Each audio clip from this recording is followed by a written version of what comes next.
નમસ્કાર. શું વર્ગ કરવા આટલા બધા સહેલા હતા? જોઈશું આપણે 121 ગુણ્યા 121. 1 એકા 1, 2 અને 2 4. 12નો વર્ગ કેટલો થાય? 12નો વર્ગ થાય 144. તો આપણે 144 એમાં 2 ઉમેરવાના, તો 144 ને 2 146. તો આ 146 સીધે સીધો આવી રીતે જવાબ મળી રહે છે. એવી રીતે 131 ગુણ્યા 131. તો 1 એકા 1, 3 અને 3 6. 13નો વર્ગ થશે 169. એમાં પાછા 2 ઉમેરીશું, તો 169 ને 2 થશે 171. તો અહીંયા આગળ આપણે લખીશું 171.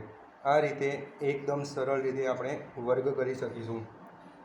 જો બીજા કોઈ વધારાના દાખલા શીખવા હોય તો તમે કમેન્ટ કરી શકો છો. Thank you.